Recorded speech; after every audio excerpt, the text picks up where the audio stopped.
This is Unsiloed, brought to you by Alumni FM, connecting people through stories. Welcome to Unsiloed. This is Greg LeBlanc, and I'm here today with Daniel Weiss, who is an art historian and museum administrator, an MBA. We'll talk about that, and is also the author of a number of books, including Art and Crusade in the Age of Saint Louis, Remaking College. You edited that one a couple of years ago during your days as university president. A book called In That Time, and most recently, Why the Museum Matters. Now, Dan, I could start off just by asking the question, why the museum matters.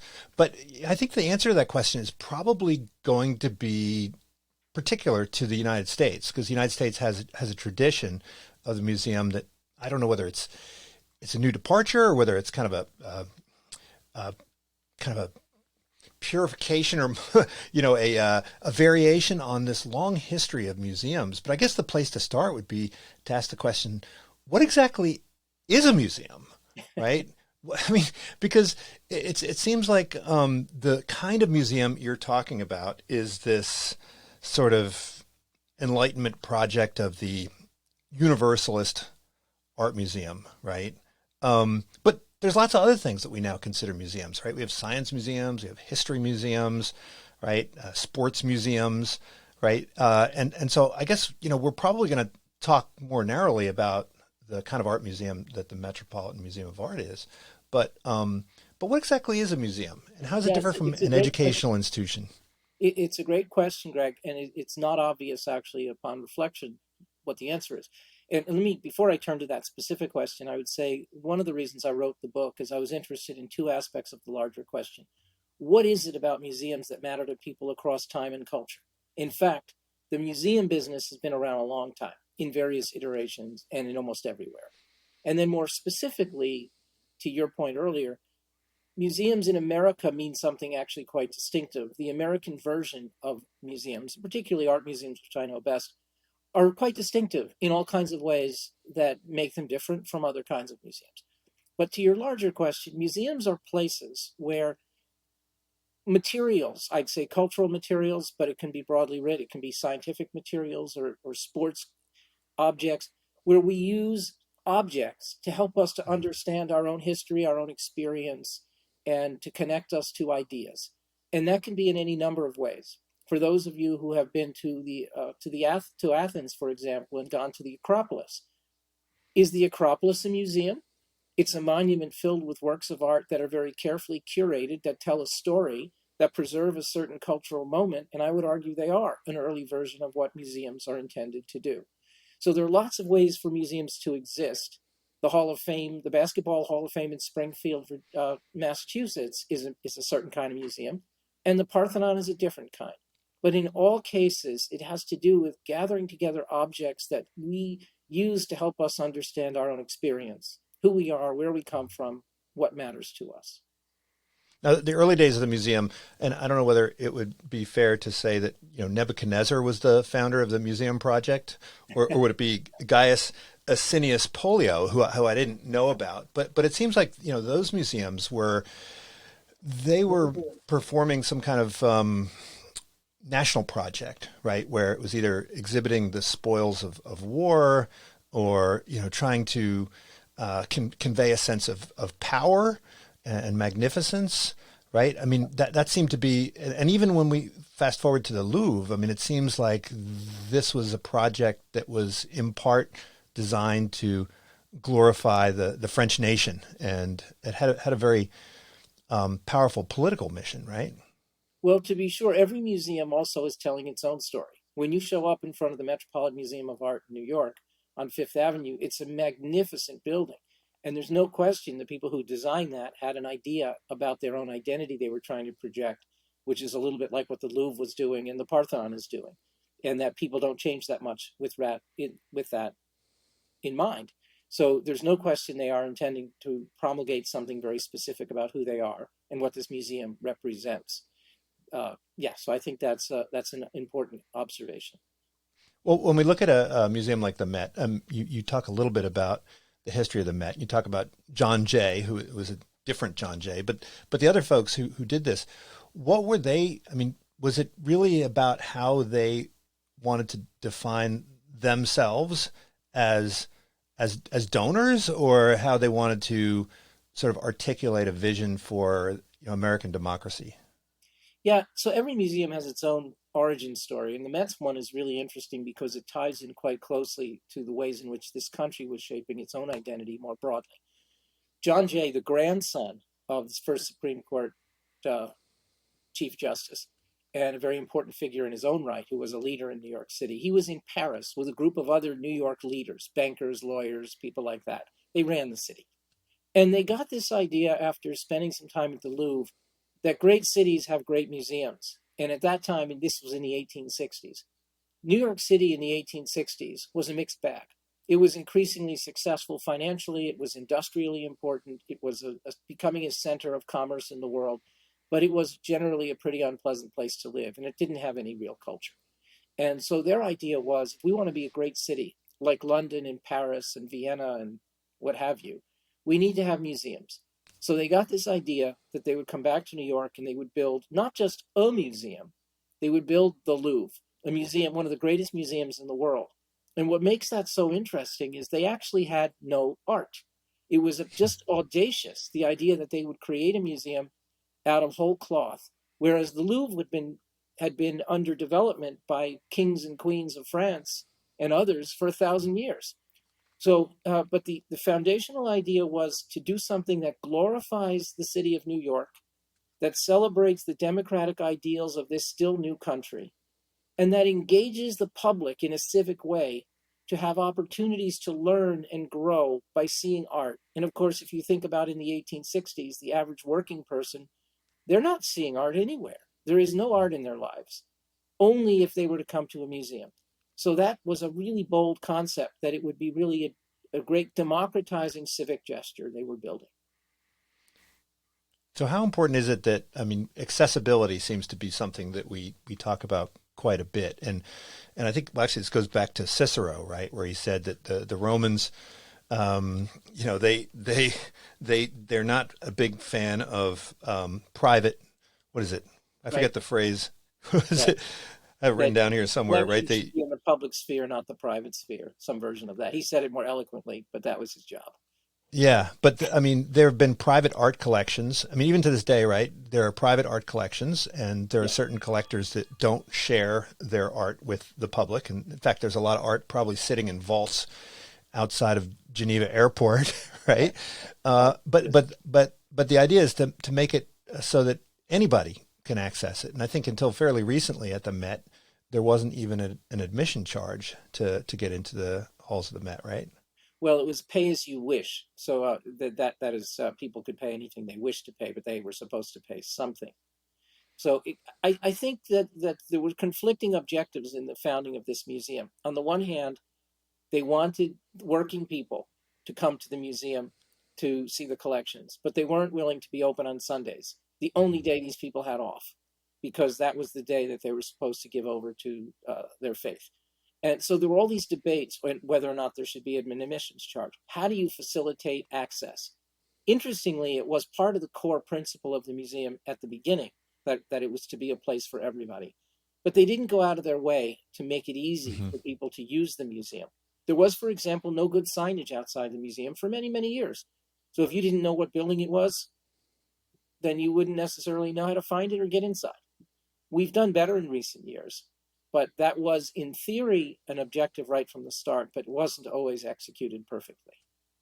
Yeah, I grew up very close to the Barnes in its original incarnation, and Yes. I think the mission was to, I think, working people, right? That was the idea, to be the museum for the working people, because the Philadelphia Museum was seen as sort of snobby and so forth. But of course, what happened over time was that it wasn't working people that were going there. It was mainline housewives for the most part. My mother spent a lot of time there and brought me there as a kid.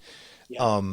And it seems like there's almost this inevitable pull towards preferential access for the elite. I mean, is that inevitable, or do we need to constantly push back against that? And Well, I think every museum, in particular American museums, that depend on philanthropy. And that's one way in which American museums are different from other museums, is that they are, for the most part, funded by the community through Mhm. philanthropy. Any museum or institution that depends on revenue from people who are going to give it money tends to cater to them. They find ways to make it easy for those people to visit, to feel supported, to feel appreciated, because ultimately their lifeblood depends on that support. So I think if you want to be an institution that's genuinely accessible to the public, you have to fight for that, because the easy thing to do is to cater to those people who make your life possible and not necessarily to the people whose mission you're serving. So in recent years, most museums are very self-conscious about that, and they want to be open and available to everyone. But you have to Well, figure out how to do that. so I mean, you've been a university president and also running a museum like this, and since you have an MBA, I guess I can ask you this question, right? Um, who are the customers, right? I mean, every organization has to have customers, and certainly at the universities, you know, we've started to speak in the language of customers. I mean, I don't think we did this, you know, in previous centuries, but now, you know, we talk about our customers, and sometimes it's the students that are the customers, sometimes it's the recruiters that are the customers, Right. sometimes it's the faculty that are the customers. So, you know, how Right. should we be even thinking in terms of customers when we think of a museum? I would use different language, because I think that the concept of the customer is not wrong, but a customer, when we think of the term customer, we're thinking of a fairly straightforward transaction where you're giving something, you're giving money and you're getting something. I think in terms of stakeholders.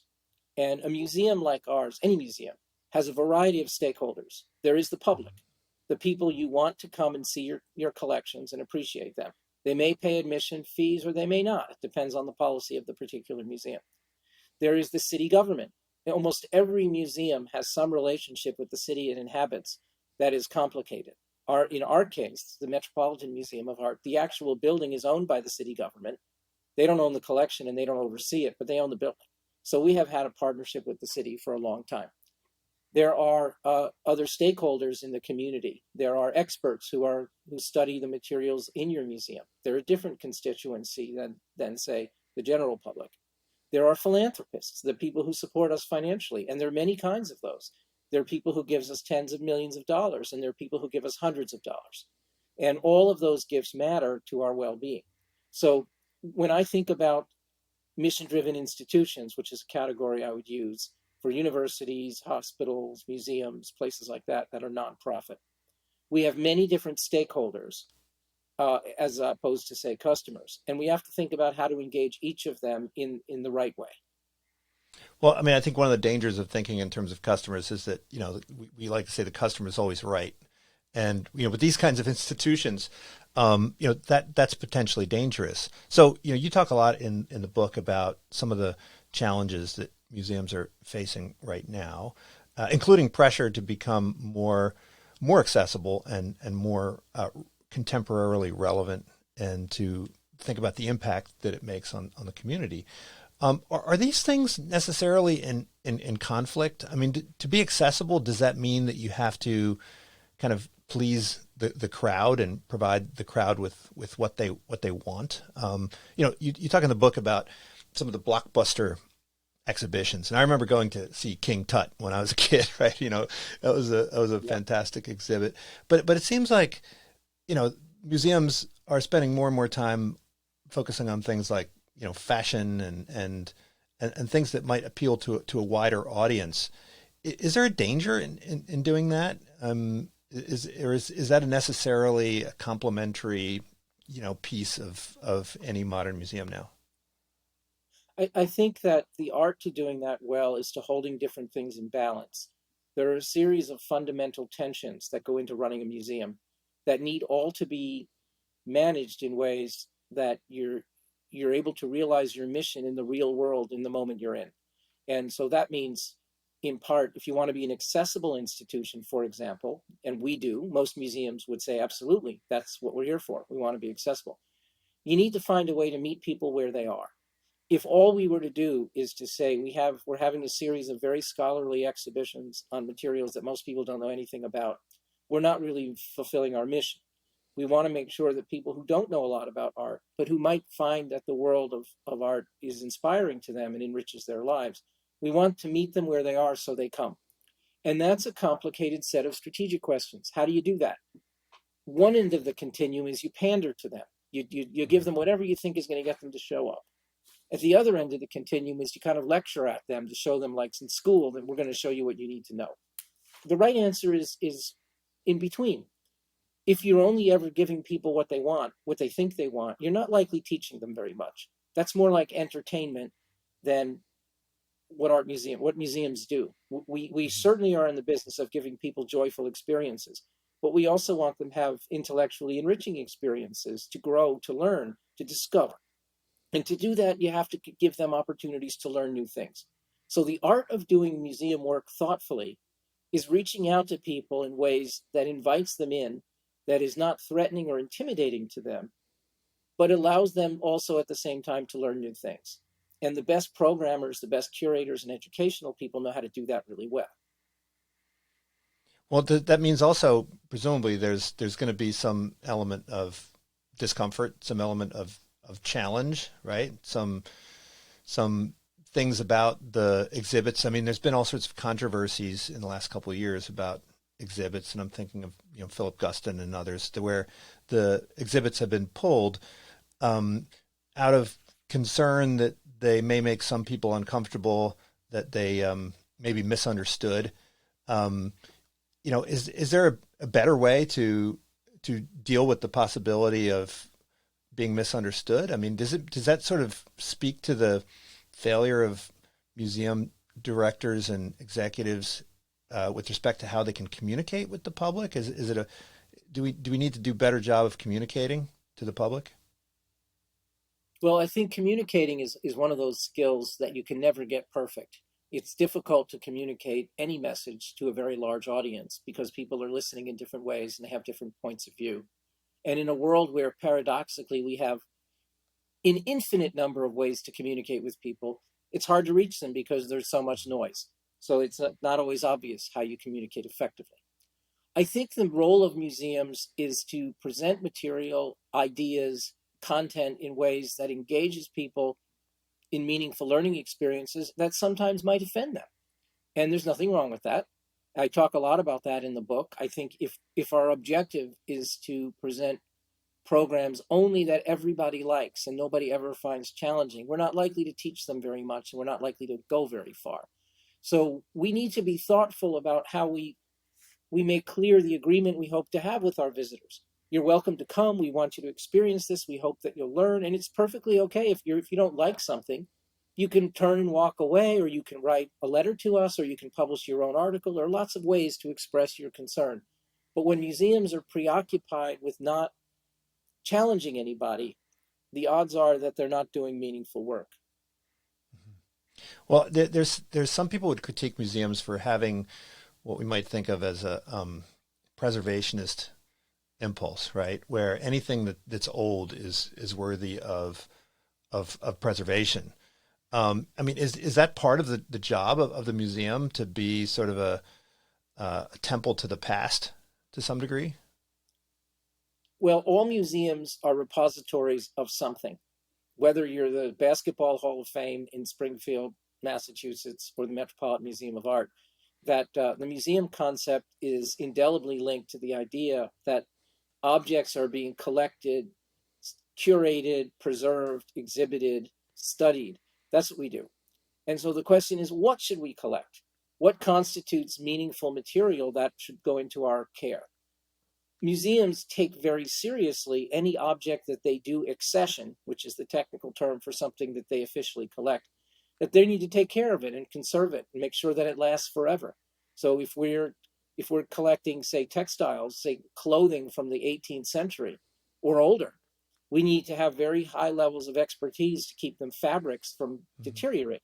If we're collecting paintings, which we do, we need to have people who are expert at that. The art of doing this well is not collecting things that are not meaningful to the mission of the museum, or that ultimately are not of historical importance. So a good curator and a good museum staff gives very rigorous thought to whatever we accession, because we're making a significant commitment to take care of that object until the end of time, and that's a big deal. So that doesn't mean we don't de-accession things sometimes when we don't no longer want them, but that's not a regular practice. The regular practice is thoughtful acquisition. Well, look, I mean, there's museums like the Holocaust Museum, and I went to this museum in Ireland, which is the Museum of Irish Immigration. And, there, obviously, they have objects which are not meant to be objects of esteem or of worship. But it seems like in the Encyclopedic Art Museum, I mean, the decisions as to what to exhibit, I mean, this is necessarily normative, right? It's necessarily saying these are the objects that are more worthy than the ones that were not chosen for exhibition, right? And I think so. So that seems to be a locus for quite a bit of contestation and debate. In particular, right, the emphasis on true, sort of yeah. Sorry, I think that's true in every museum, including the Holocaust Museum. They have to make decisions about what kind of materials do they want. They may want to collect everything they can collect from a particular region of the world related to the Holocaust. But what they decide to exhibit is to tell stories in ways that's compelling. And they're looking for what are the best objects that are the most arresting and the most important. And our museum does much the same thing. We want to, and by the way, every art museum has a different strategy. If our museum was dedicated to leading edge contemporary art, which it isn't, we do that, but that's not our main thing. But if our museum was dedicated only to that, we may be far more willing to take risks and collect the works of artists that most people never heard of who are brand new, because we think that they're doing something important at the leading edge of cultural artistic creation. But the Met is more of a canon. When something goes into the Met, there is the judgment being made that it's joining the canon of art history for our global civilizations in ways that represents a serious commitment to preserving it and keeping it forever. And we think about that when we acquire things. Well, it's definitely telling a story too, and it's a story of Western art for the most part. I mean, is that necessarily a byproduct of the history of the collectors who have contributed to the museum?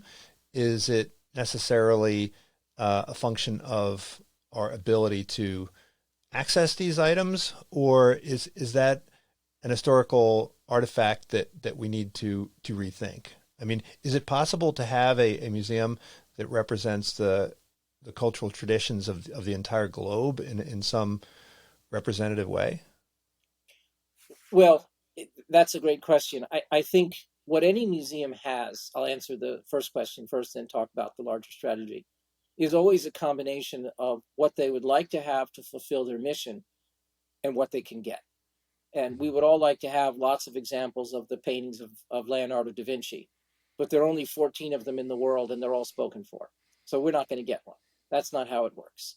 And so you always have a wish list of the kinds of things you want, and then you live in the real world and what you can get. The other question is, for large museums like the Louvre or the British Museum or the Metropolitan Museum here in New York, what is our actual serious ambition? I can tell you at the Metropolitan, our ambition truly is to collect as much of the cultural production of the finest examples of it, of all cultures across all of time. So if we think about recorded history, of course, human history goes back hundreds of thousands of years, if not longer. I mean, cultural human history. Mm-hmm. But what we think about in terms of cultural history is more like 5,000 years. With the advent of irrigation and settlements and cities and all of those things that happened 3,000 to 4,000 years, 3,000 to 4,000 BC, so 5,000 or 6,000 years ago, we started gathering a lot of stuff. So our goal is to collect as much as we can of the best examples of the art of all of those cultures around the world since then.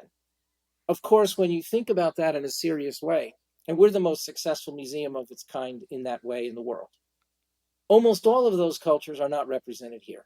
There's too many of them. We have examples of Tudor England and colonial America, and you can name all those things we have. But there are many, many examples of cultural production we don't have. And so it's an ambition, but it is never going to be fully realized. Our goal is ever increasing access to more cultural material across all of those dimensions, time and space. with the idea that we'd have representation Hmm. of much of the cultural diversity of the world and of the human civilization. But it's not easy to do it all. There's too much. Well, I mean, there's a lot of talk about putting art back kind of where it came from, right? I mean, there's, where a lot of this work comes from. There's some shady provenance associated with a lot of these works. And I guess this brings up the bigger question, which is, when you go to a museum, you're oftentimes seeing things completely out of context, right? I mean, they would go to churches and rip out the panels, you have frescoes that are taken off walls.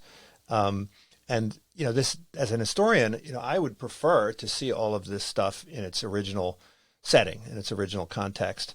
But in some ways that's less democratic, right? Because that requires that you have the budget to, travel to all of these places, whereas bringing it to a central location makes it available to more people. Um, when I was in Italy, I remember going to this museum and they had all of these amphorae, and I thought, wow, any one of these would be the centerpiece of a museum, and somewhere in America, and yet here they just have hundreds of them, and nobody even seems to care. I mean, they don't even have a security guard guarding these things. To what extent is how do you deal with that trade-off of keeping things where they have the most historical context and providing access to these items for the largest number of people, particularly people who are, far removed from where these items might have come from? Well, there's no question there's importance and value in both approaches. If there were no art located in the places where it was made, and all of those churches and all of those great monuments had no art associated with them, if you went to the Acropolis in Greece and there was nothing there but a pile of rocks, you would miss some of the majesty of what that site was intended to accomplish. Uh, on the other hand, if these objects were all in the places where they were originally created, then most of the people of the world would never see them. Mhm. And one of our missions in an art museum like the Met is to give people the opportunity not only to see great art, but to see great art of the world, which the more people can learn about cultures other than their own, and they can walk through the galleries of a museum like the Met and see that throughout recorded history, human beings all over the planet were interesting, sensitive, and thoughtful, then it might increase our own respect and tolerance and even empathy for other people. And that is one of the, we talk about museums as being democratizing places. Part of that democratizing ideal is to understand and appreciate the value of pluralism in culture and in life. And the museum experiment allows people to see all of that. If we didn't have any objects here because they were all in their original locations, we would be a very provincial world because people would only know about their stuff and they wouldn't know about anything else. And that would lead to more violence, more intolerance, more tribalism than we have today. So I think many people who work in museums, myself included, take very seriously the value and the importance of allowing people to see things that extend beyond their own horizon. Well, I think this gets to the heart of the book, right? What the book is called "Why the Museum Matters," and I think you're making the point that it's almost like a secular temple in which these conversations can take place. But I think a lot of people would insist on a different justification, right? I mean, it seems like people need a justification that makes the museum must make the world a better place, but they have maybe a narrower vision of what that means to make the world a better place. I mean, is it making the world a better place by making individuals better? How can the museum justify itself in a world where it seems the justifications are pretty, there's some pretty demanding people out there who want to come up with more narrow justifications. Well, I would say so. If you were to ask me, how does the museum make the world a better place? I would say, ideally, it creates better global citizens Hmm. because the more people learn about other cultures, the more respectful they are, and maybe they'll be less inclined to go to war with them, or they might be more inclined to try to learn more about why a point of view that they hear is different from their own because they're seeing something about this other culture that might give them pause, that might give them the opportunity for reflection and respect. So it makes for better global citizens. That's one reason. Another is it helps other cultures to allow their own achievements to be seen and celebrated across cultures. And indeed, in the ancient Greek world, here's a good example. I don't know if you've ever been to the the city of Delphi, which is it's one of the great sites in the ancient Greek world. And it was where all the Greeks from all over the world who were constantly at war with each other, all the time, the Greeks were at war with each other. They would all go to this religious sanctuary in this special place in the world where they would pray together and have religious rituals together and not fight each other when they were there. And in this place, each of these nation states had their own little museums. They had these monuments and treasuries filled with art that they would use to show other people what they had. And the idea was the more they saw what each other was making and doing, the more they would appreciate and respect each other. And it's the same idea here. So part of what museums do is they help to allow us to operate across cultures. And then there's economic advantages. Museums attract tourists, they generate revenue. You don't only have to have museums in New York City. There are 35,000 art museums in the United States, or I made that number up, but it's close, and tens of thousands of them. And each one of those contributes something to the local economy. They also provide people an opportunity to come together to create it and run it. All of these museums, the Met included, are run by the community. So the more you have these kinds of organizations that knit people together and give them common cause and common purpose, shared purpose, the better off the community is going to be. So I think there are lots of reasons why museums make the world a better place. Well, I mean, whenever I visit any place, I go to the museums. I try to go to as many museums as possible. And there's something about the physicality, right? The location specificity of these museums.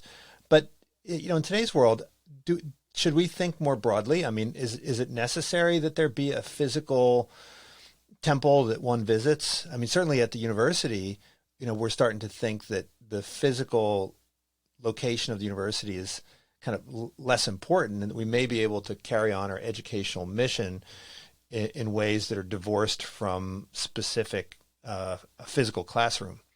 Well, here we are doing this podcast together, and we're in different cities in the United States, and we're working together virtually. We all learned in the last few years that this is an extraordinarily valuable tool that most people can navigate pretty effectively. So it begs the question, does this sort of technological capability limit or reduce the value of museums in our society? And I think, interestingly, the answer is no. On the one hand, it allows us to reach people more effectively. We have all kinds of programs that allow people all over the world to look at our collections and participate in our programs, many of whom will never come to the Met. Never. They'll never come to the United States, but they go to our website all the time. We have schools and all over the country that use our content in their classrooms, which is a great thing. But I think human beings now and always have a very strong connection also with the real thing, that it's different from the virtual thing. And when you want to study a work of art, it's one thing to look at images of a great masterpiece painting that can be very good photographs. It's quite another to be standing right in front of the object itself that was made by the artist who produced it. And what we have found is that there's a growing number of people who use our programs virtually, but it is not reducing the number of people who want to experience our objects directly. Mm-hmm. And I think you refer to the Met, or at least its founders thought of it as sort of a department of knowledge, and it had an educational purpose. But, you know, universities also have art history departments, and they educate people in the veneration of art and understanding of art and promoting these conversations. I've always wondered, why aren't museums all simply extensions of universities? Right. I know a lot of universities have their own museums. You know, Stanford just expanded its collection dramatically in recent years. But why don't universities all, and some universities obviously have fairly robust educational programs and maybe even grant some degrees, but considering the overlap in their missions, why aren't universities and museums sort of under the same roof? Well, lots and lots of universities do have their own museums, but even the ones that have their own museums, the great museums like at Yale University or at Harvard University, at Princeton, these guys have big museums that they have built, they don't come close to what we have, not even close. So even there, I used to teach at Johns Hopkins University, which is one of the world's great universities. Every year, I would bring my students to New York to come to the Metropolitan because it was really important that they see and experience the objects we're studying directly and at firsthand. I think one audience for us, we talked about customers and constituencies before. One audience for the Metropolitan or other art museums are universities. But we have many audiences. We're not just in service to college students. We're in service to elementary school students and senior citizens and visitors from all over the world. So we want, therefore, to make sure that our museums are very accessible to universities. And it's far more cost effective for a university to come to us than to build their own museum. They're never going to be as good as our museum, and they're going to come anyway. So they don't have to have their own museum, but they do have to come to museums. If you're teaching art history in a university setting, you want to be close to museums, and all the good ones are, or they make it possible to come to them. Now, I remember when I was a kid, I spent a lot of time at the Philadelphia Museum of Art. They had programs for young people. And also, when I was in elementary school, we had sort of field trips to various museums. And that seemed to be an integral part of your grade school education, at least when I was younger. And I think there's some evidence that that is sort of in decline somewhat as K through 12 educators kind of phase out the what doesn't really help you on the standardized tests. Is there? I mean, are there consequences to that? Is there a way to reverse that? What does the? I mean, the Met has a robust program for K-12 students in New York City, right? Yeah, you're exactly right. It is a deeply regrettable development in our country that as funding levels diminish for education, they always cut cultural programs first. It's music and art that are the most expendable. But the consequence of that is if young people don't have a meaningful experience in a museum, they're much less likely to have one later. So we have learned from experience, for example, that if we can get young children to come to the museum and have a good experience, and they learn how to go up the stairs and where to get tickets and how to navigate the place, then they bring their parents and they feel like it's their museum. One of the greatest revelations for young people is they see this great big monumental palace on Fifth Avenue called the Metropolitan Museum of Art. And it's so intimidating. It looks like it's a place that's not for them. And as soon as they learn how to do it, it's not very hard. You go up and you go through the door and here's what you do.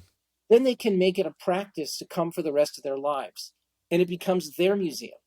And we've seen this again and again. That's why we spend very significant resources and make great effort to bring school children here when they're young, give them a good experience, show them how it's done. Because once you have them once or twice, you can have them for the rest of their lives. Yeah, but we see, for instance, other places of public gathering like churches. They're increasingly becoming empty shells, right? And you see churches being converted into yoga studios and dance clubs and so forth. Do you think that museums are in danger of suffering the same fate, right? Now, look, for some of us, we might welcome fewer crowds in the museums. I certainly like to go to museums. I love the little museums like the Gardner and the Phillips and the Frick and go in there and bring a book and sit there and read. And it would be nice to have fewer people, but that seems like that would be a shame. Is there any danger of that happening? And if so, how can we counter that? I mean, one way to counter it is to, as we discussed earlier, try to create content that is appealing to people whose preferences have changed. But can the museums do anything to encourage curiosity about the types of art that they have collected and that they cherish, or is this something that has to go beyond the university, beyond the museums? There's a great paradox embedded in your question, and that is your question is there a way in which museums can last forever and make sure that people want to use them? But we all live in the society that sustains us, and so if we went on a trip back to Athens to the Parthenon, when that was built in 440 BC, It was one of the greatest buildings ever built by one of the most powerful and celebrated cultures of all time. And they lasted about another 25 years before they were overrun by the Spartans. And eventually that monument fell into disuse. And eventually it was used as an ammo depot in wars in the 15th and 16th century. Every civilization, very sadly, comes to an end. So the question is, how long will our museums last? As long as our society sustains them. And in order for our society to sustain them, it has to be a healthy society. We have to have the resources to put into museums. And who knows how long the American experiment will last? Are we going to last another 1,000 years or another 50 years? I don't know, but I can tell you this, that when we walk through museums like the Met, we see examples of great cultures and civilizations throughout time and history, all of which are now gone. The Egyptians lasted 3,000 years, one of the most powerful forces in the world, but that culture and civilization from the ancient world no longer exists. So to your question is, how long will museums last? As long as we last, and as long as we value them. We live within the communities that sustain us. And when they lose interest or they move on or new governments are formed, all bets are off. But in the meantime, we're going to fight for them. Well, you talk about some of the financial challenges. You talk about this cost disease, and I think the cost disease is matched on the other side by, revenue challenges. The Met had to abandon its pay what you want policy because people stopped paying. I mean, what do you suppose was behind that? I mean, did you try? Were there any A/B tests around signage to try and get people to contribute more? Did you try QR codes and Venmo? I mean, what?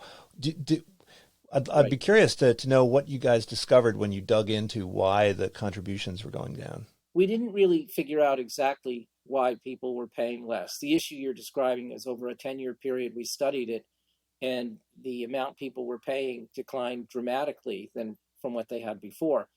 And it could be greater cynicism about institutions. That there's no question that those of us of a certain age have seen over the last several decades the ways in which our institutions of all kinds have let us down. And young people today, for example, they have less veneration for institutions just because they're institutions, whether they're universities, museums, or governments. And as a result, it may be in part that people just felt less inclined to support an institution, that maybe they didn't think it needed the money. We have seen during the same period the rise of social media and technology, and maybe people had a different point of view about what the museum experience should be. We don't really know, but the idea was in the first place that people would pay what they thought they could pay in order to support the institution. And after a while, many people who have resources just decided they didn't want to pay. And then begs the question, if the museum is owned and run by the community, we're not owned and run by the government, if we're owned and run by the community, then who should pay? If you want it to be free, Greg, then who should pay? We have to pay the curators, we have to pay the heat bill, we have to get the roof fixed. And I think that's the question we confronted. In my view, if the institution is run and owned and sustained by the community, then it is the community that should pay one way or the other. And there are lots of ways to do that. So we tried to come up with an approach that was equitable and fair, but that placed the burden on everyone who uses us. Mm-hmm. Now, you mentioned the fragility of civilization, and you say also that the museums are a soft target. What do you mean by that? Well, I was referencing, I think, the idea that museums represent something in society where there's on the one hand, there's great love for them, that the reason we have so many visitors come is because they want to come. People come from all over the world to visit museums. They really care about them. And they're welcoming places that everyone treasures. And they're easy to come to. So if you want to make trouble, if you want to protest or do something that is destructive, museums are places where you can actually hurt people, or you can hurt feelings. These recent environmental protesters in Europe who are throwing soup and other kinds of liquids on paintings in great art museums throughout Europe. They were picking those objects precisely because they were beloved by so many other people and they could get in the building. You can't walk into the White House and pull a picture off the wall. You can't go into Fort Knox and set fire to the money. But you can walk into an art museum and do damage to priceless objects. So we're a soft target in the sense that we're here to be welcoming and to engage the public, and bad actors can do things in museums as a result of that mission. Right. And so some of the challenges I think for the universities, I mean, for the museums rather, have come in from different directions. So there's recent movement where employees of the museums have taken issue with some of the curatorial decisions of the administration. And so, I think that we could think of that as maybe pressure coming from maybe less educated direction. But then you also have these protesters, and they're coming from maybe a place of kind of higher education. But they do have one thing in common, which is they're sort of challenging the mission of the museum and advocating maybe a slightly different mission.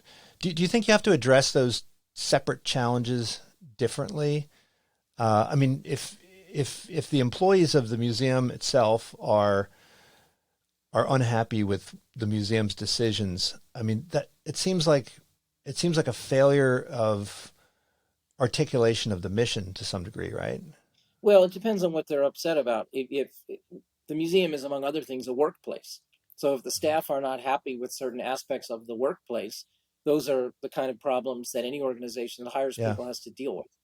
Then there are issues that they may have with our program or our mission or decisions we're making around the content of what we do, and that can happen. But I think I don't concern myself so much with who's doing the protesting as how the protesting is done. Let me say this. Museums absolutely should be places where people can disagree and debate and protest, just as universities should be places like that. If we can't bump into each other and debate each other and argue with each other, then we again are not going to learn very much. And I think we're seeing evidence of that in our society today, where we are fundamentally losing the ability to debate across difference. Look at our Congress. It's embarrassing. They're incompetent as advocates in a thoughtful way across difference, to where they can learn from each other and produce legislation that makes sense. So we have an obligation in places like our museums and our universities to model the ability to debate and discuss more effectively. Within that context, I think protesting is absolutely a good idea. But I have rules.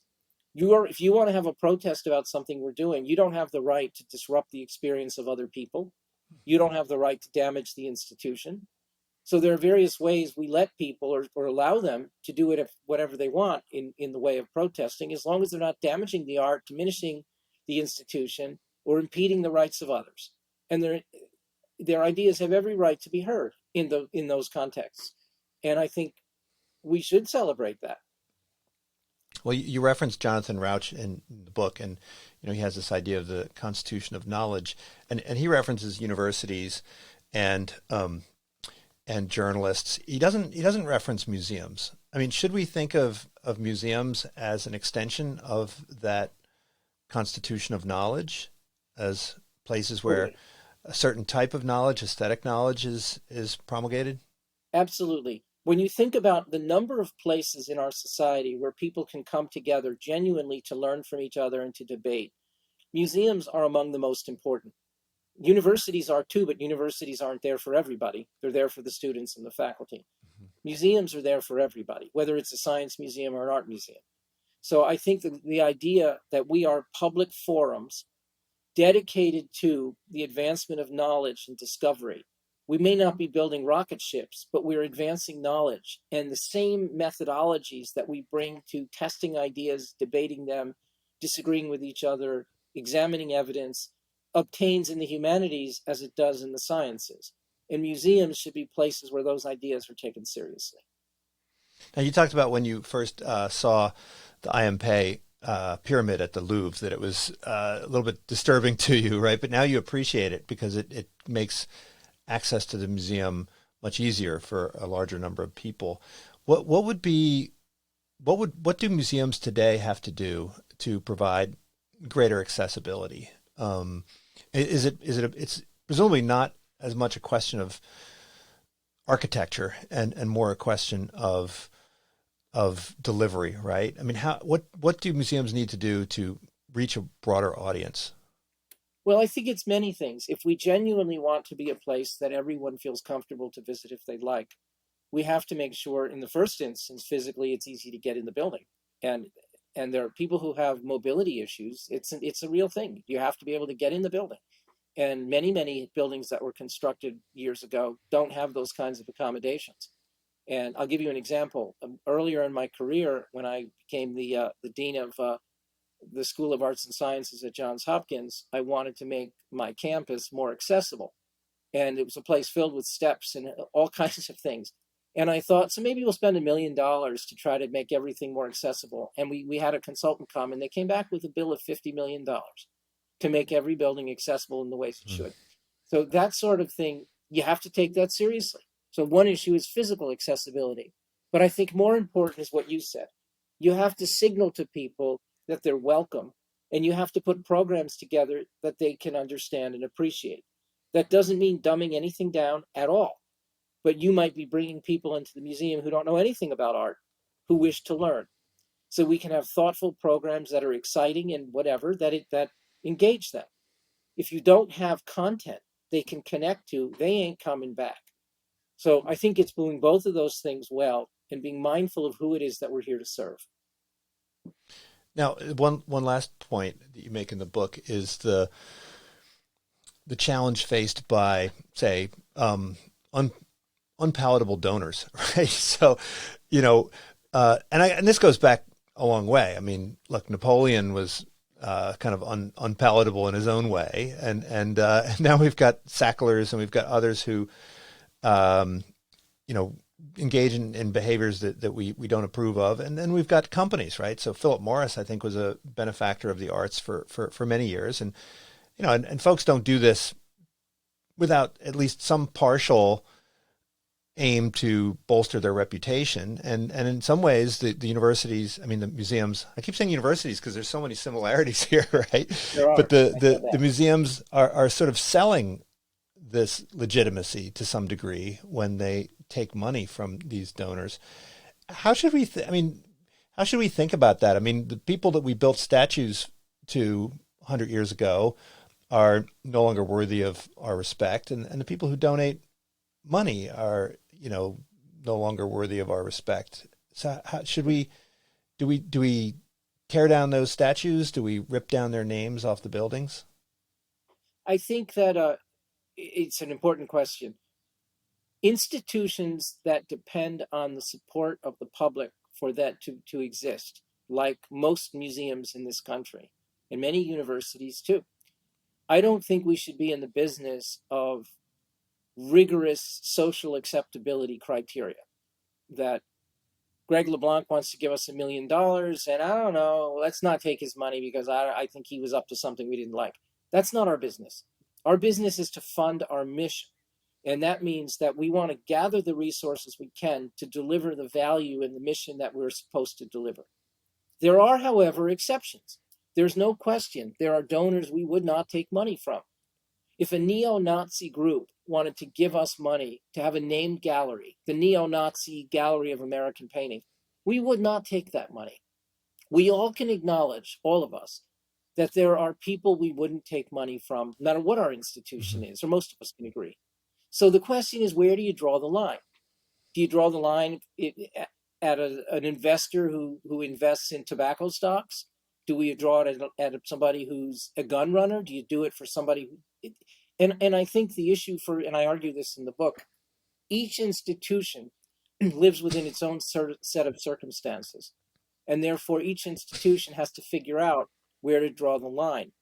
But in my view, we should only draw the line in the most extreme cases, because we're not in the business of laundering reputations, that's for sure. But we are in the business of funding our mission.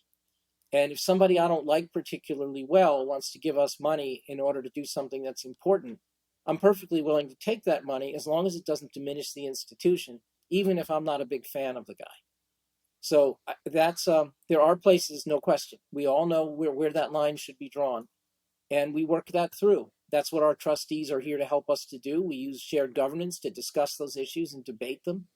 But we're not a club that is judging people for membership and only the most elite can get to give us money. That's a bad idea. Well, presumably that also applies to the artists. I mean, there are plenty of artists that have led unsavory lives, right? Both contemporary and historical. And it seems, although historical artists, their sins seem to get forgiven, right, after a period of time, maybe a statute of limitations. But contemporary artists, they're very much in the news. How can you honor the art without honoring the artist? Is there a way to do that? Well, yeah, I think you're raising a really interesting question. Our job is to collect and study and display important art, even if it was made by bad people. There is great literature, great art that was made by people who are not laudable. The great artist Caravaggio was a convicted murderer. His art hangs all over our museum, and every good museum. He was a genius. His work was so important. One issue that in the contemporary world is if you're exhibiting the work of artists who, for one reason or another, are seen as pernicious in our society, and you're exhibiting their work as enriching them, then maybe you don't want to do that, because we're not in the business of trying to make bad people wealthy. On the other hand, we are in the business of collecting and displaying art that's historically important. And sometimes we have art on the walls, even of living artists, that are of people who aren't so great. So there too, we have to draw the line. But I would not want to be too censorious about who's acceptable and who isn't, because as it happens throughout history, a lot of artists weren't always Boy Scouts or Girl Scouts. They were sometimes troublemakers. So But last they helped question. shape the world. Yeah, so last question. I mean, you have an MBA, and I think this at one point was, extremely rare among museum administrators. I think it's becoming a little bit more common, and we're seeing it also in other areas where law firms and hospitals and architectural firms are starting to see people with MBAs. Do you think that we'll see in the future managers of museums come with business education under their belt and not just curatorial or art historical expertise under their belt? Well, I think however they get that expertise, whether it's through an MBA or some other fashion, running these places is hard. It's complicated. And it is, if we would acknowledge that you have to have a certain amount of expertise to run a pharmaceutical company or a car manufacturer, you would say the same about running a large mission-driven institution like a university or a museum. You have to have knowledge and experience that allows you to make good decisions and take care of the collection. I'm mindful of the fact that we have one of the most valuable assets on the planet here. We have 5,000 years of the greatest art of human civilization. We need to be good at what we do in order to take care of that properly. So I think an MBA is fine. It's not essential. And if you have a job that requires you to do business leadership work, as I do, you need to know something about it one way or the other, whether it's an MBA or some other fashion. But I therefore expect, as you suggest, that there may be more and more people who have such degrees, because it's a useful way to get the knowledge you need to be effective. Well, Dan, thank you so much for joining me. The book is really wonderful. It's called Why the Museum Matters. And I think it will, for those people who spend a lot of time in museums, it'll give you some interesting context. And for those who don't spend enough time in museums, I think it will also stimulate some curiosity and a desire to visit these secular temples more frequently. Thanks so much, Dan. Thank you, Greg. It was great to be with you. This is Unsilo, brought to you by Alumni FM, connecting people through stories.